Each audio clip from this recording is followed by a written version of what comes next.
than that, there really isn't too much to tell. I'm sorry we can't be more specific. Well, I thought doctors and nurses were supposed to know everything.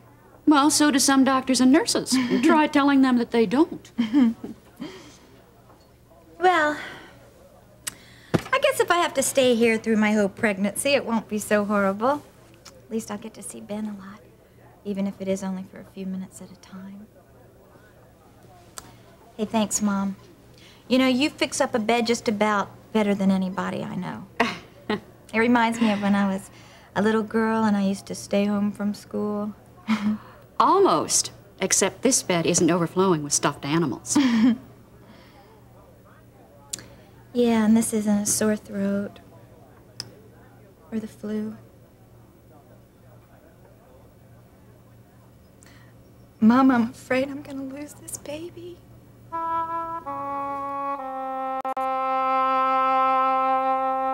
Who's next? Believe it or not. Hi. Hi. She waited her turn? Yep. And I'm expecting to go home this afternoon and find out I won the Irish sweepstakes. Do we have anything else pressing? Nothing. Oh, well then, you know, maybe she's beginning to follow my advice. Nancy, why don't you go to number 3? I'll be right with you. Okay. She's either learning or she's got a bombshell to drop. I'll start passing out earplugs.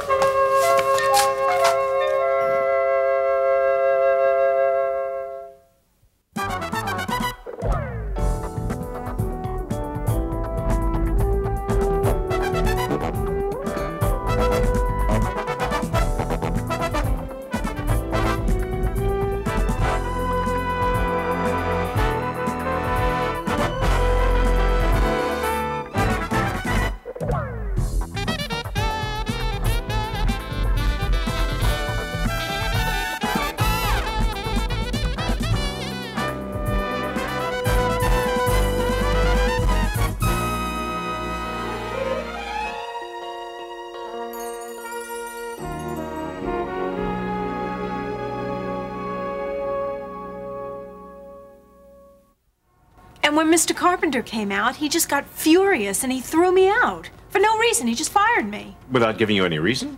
None. The only thing I can think of is that maybe he invested in the Canterbury office complex and you know, he somehow blames me. I mean, after all, I was wrongly implicated in all that by the Chronicle. It's by my daughter, to be exact. Well, I don't blame her exactly. I blame the managing editor of that scandal sheet. Well, that's not what you were screaming a couple days ago. Well, that was an unfortunate misunderstanding that I think we ought to forget. But well, what am I going to do? You know, if people are going to believe stories like that, I'll never get a job. Well, unfortunately, Nancy, your reputation may make that difficult, but that's still no excuse for not trying. Well, then, Charles, I mean, Mr. Carpenter, I mean, he knows everybody in Kingsley. All he has to do is make a phone call, and that's that. Yeah, but even for jobs like waitressing or domestic help? Dave, waitressing? Come on, that's so demeaning. But it's work. Remember what I told you. There's dignity in any job. Yeah, I remember. Now, look, if you want my help, you're going to have to play by my rules. My next rule is for you to march right back down to that agency and see what else is available. Well, they're closed in 10 minutes. Okay, then first thing tomorrow morning. Now, if that's it. Well, Dave, I don't suppose that you're free for dinner tonight. You don't suppose correctly. Oh, but Kate? Yeah, some other time?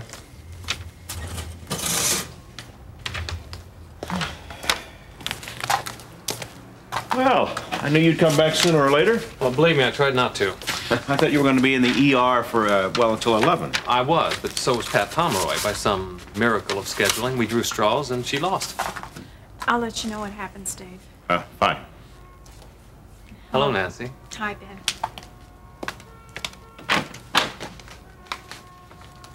Don't ask. Ben, I'm really glad that the operation went well. I think you two ought to celebrate. I'm way ahead of you. Yeah, from that look on your face, I can tell that. May I ask what you two are going to do? Well, Lori doesn't know a thing about it, but... Well, Telephone. right. Well, I bet she'll appreciate that. Excuse me. Well, I've never exercised such grace and originality in arranging a dinner at the hospital for two. Dr. Phillips. Yes, this is Amber. Amber? Well, hello. I'd like to talk to you. Meet with you somewhere tonight, if possible. Well, yes, of course, but it'll have to be after dinner. That would be fine. I'd prefer it if we didn't meet here. Maybe at the clinic. Well, sure. 7:30? 7:30. Do you know where it is? Hello?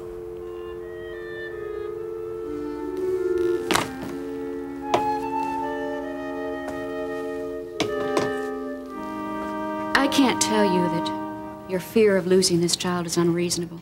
I mean, after all the experiences you've gone through. But both you and the baby are being closely monitored. And your chances of a normal, safe delivery are very good because of that. I'll bet you're counting your blessings that you had an easier time of it with Peter and me, huh? Well, it was easier physically, yes. I was an emotional wreck, though, especially with you. Yeah? You know, I think a certain amount of what you're feeling, you'd feel even if you didn't have these problems with your pregnancy. That's normal for a first-time mother. Really? Mm-hmm. You know, I remember one day when I couldn't feel you move. Oh. But I didn't want to let it bother me. So by mid-afternoon, though, I was frantic with 1,000 horrible thoughts of what I thought had happened going through my head. But, Mom, you were a nurse. That's why the thoughts were so horrible. But I didn't want to call the doctor, so I waited until your father got home, and I made him take me to the hospital. So what did he think? That I was crazy. But that didn't stop him from running 2 red lights getting me there. Oh, no, that sounds like Dad. Anyway, he practically carried me into the emergency room. And just as the nurse asked me what the matter was, you gave me the most tremendous kick. Oh, no! Perfect timing. As usual. Anyway, when I didn't say anything, your father started to. And I took my hand and I put it over his mouth and I told the nurse, we're just practicing. Oh, gosh, poor Dad. Boy, he was furious. Well, I don't blame him. And he never really believed anything I had to tell him about the pregnancy after that. But fortunately, you were born only 2 weeks later. Well, I am surprised that you convinced him to take you to the hospital even then. When my water broke, he stopped arguing. Ah, yes, and he drove through 2 red lights again, just to get there. 3. Oh. You know, on my wedding day, when I was in the reception line, I can remember looking over at him and thinking, I can't wait to see him holding my child, to see him being a grandfather. I guess in a way it was like imagining him holding me as a baby. He looked forward to doing that someday. Ooh, I guess I feel a little cheated that he won't get to. And I know that's wrong, and I'm not going to dwell on it, but I can't help feeling that. You know, we can at least be grateful that what we had in him was the best. Maybe it was a shorter time than most people's experiences, but it was a richer and a fuller one. I don't mean to be cruel, because I'm glad things worked out for Russ. He got what he deserved. Should I get out my notepad and take down your version? No, I don't think so. I don't think that'd be too smart. This hasn't been one of my best days. Any particular reason it's been such a bad day? Just one. I lost my job. Oh, Peter. Don't worry about it. See, with all the financial problems down there at Prescott Development, they couldn't afford to keep me on. Me and about 90% of the other people, so I figure in about 26 years or so, when the whole place is back on its feet again, then they'll hire me first. Well, maybe it's a blessing in disguise. To paraphrase an old friend, your loyalty to your long-term goals is much more important than your obligation to pay your bills. You want to run that by me again? Excuse the sloppy syntax. Peter, you've been itching to get into journalism. And the summer's young, and you're suddenly available. Let me see what I can do about getting you a job on the Chronicle. Oh, look, there's Dad. Hi. I better be going. Peter, no, don't leave on my account. No, it's okay. I don't want to take any more time from my business manager here. Later. Business manager?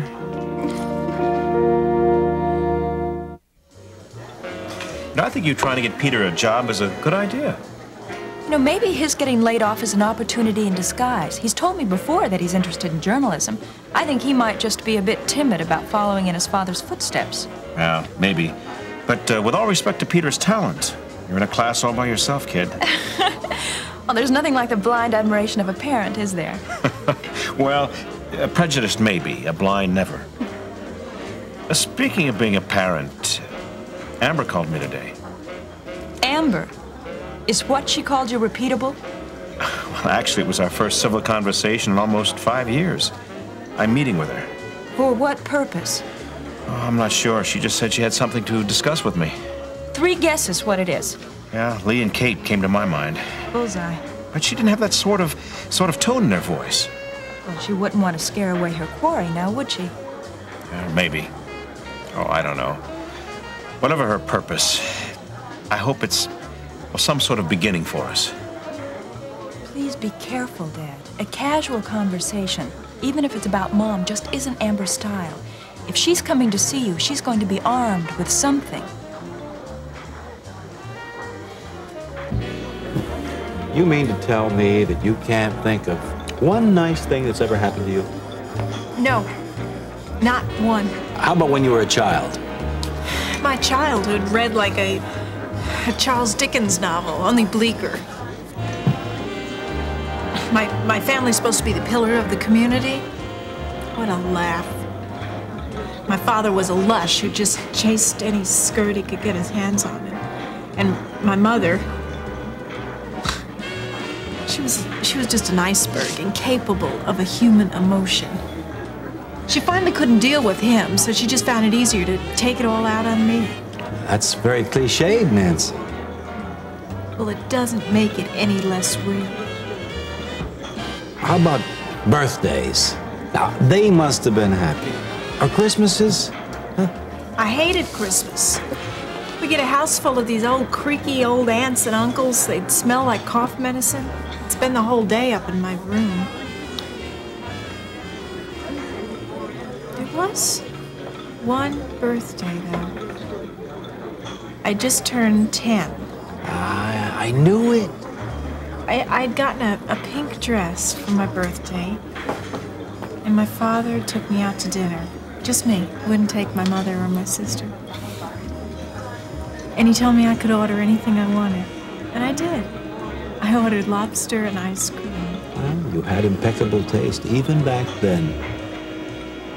It's like the most fun I've ever had. Of course, the next day, the old wicked stepmother broke the glass slipper and Prince Charming turned back into a toad. But I had that night. Did I hear someone mention Prince Charming? 5, 6, 7, 8, 9, 10, 11, 12. Come in! I'm looking for a Lori Marvin. You mean Martin? Oh, yes, that's it. Well, that's me. Glad to hear it. What are you up to? Close your eyes. What? Come on, close your eyes. Why? You're not going to find out unless you close your eyes. Okay, they're closed. No, they're not. You always say they're closed and then you leave them open just a little bit. Now close them. All right, okay, they are really closed this time. All right, now keep them that way. Dr. Lasello to the 3rd floor nurses station. Dr. Lasello to the 3rd floor nurses station. Can I open them now? Did I say you could open them? I just thought maybe I missed it. Oh, right. Keep them closed. Okay, yes, sir, yes, sir. Oh, I know what you're doing. You're gonna give me a hot foot. How did you know? Well, now that I know, can I please open my eyes? No. Oh, now they're starting to open and I can't control them. Oh, no. I suggest that you keep them closed and you try very hard.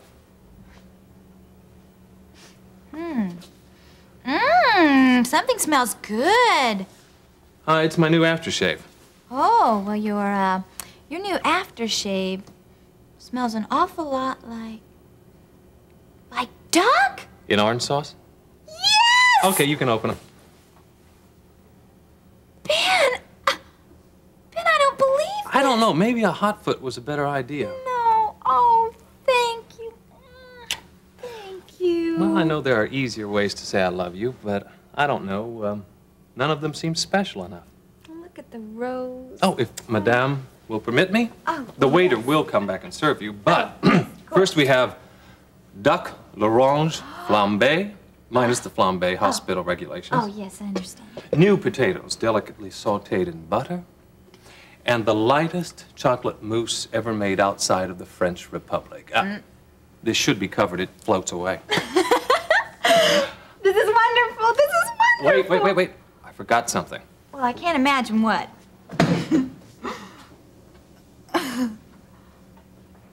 A tape recorder?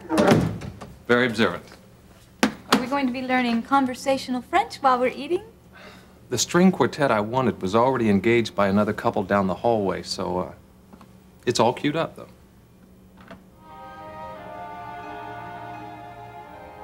Come here, you.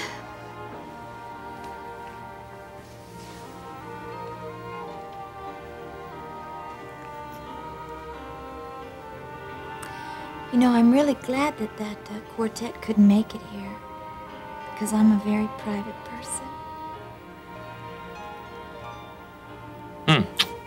There's one more thing. The card shop was closed, so I had to kind of improvise. Here. So you made a card out of physician's orders sheets? Clever, huh? Now, that one right there is me, and this little cute one with the protruding belly Is E.T. It's you. Thanks a lot. Read it. I think I'm almost afraid to. Well, here, let me. Ready? Yes, I'm ready.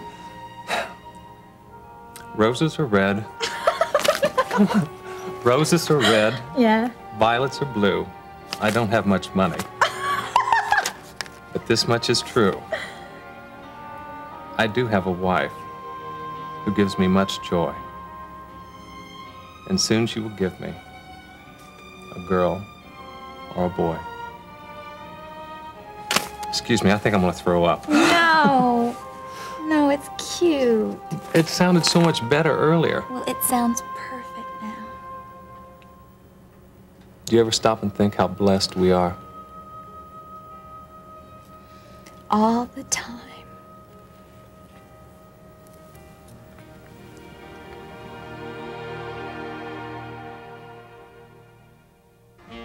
Do you have any idea how lucky you are? Yeah, that's me, Lady Luck. No, I mean it. You need help again, and here I am.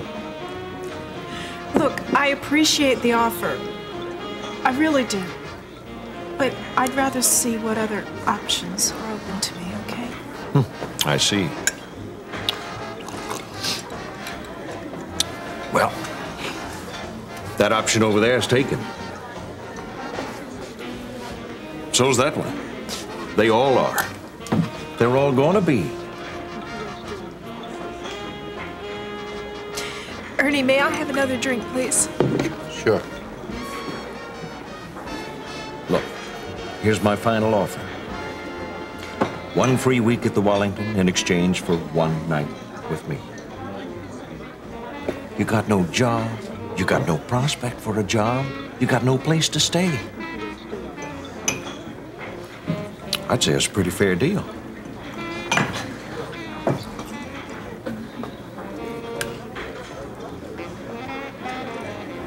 I'm hungry. May I have something to eat first? Hey, Jacko, bring that drink over to our table, along with the menu.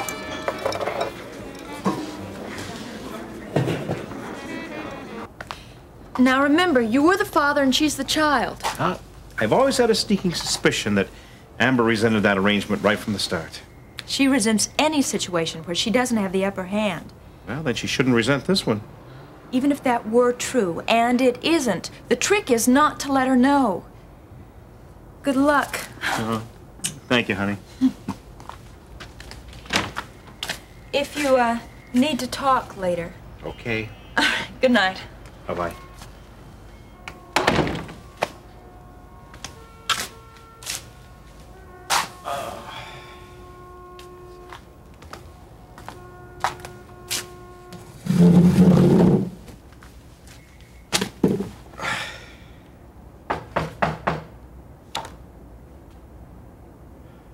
Lord, give me strength.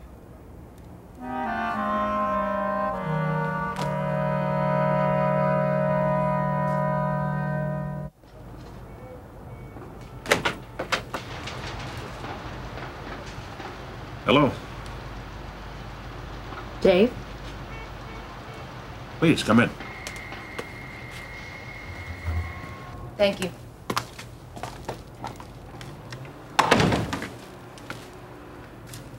You just missed Stacy.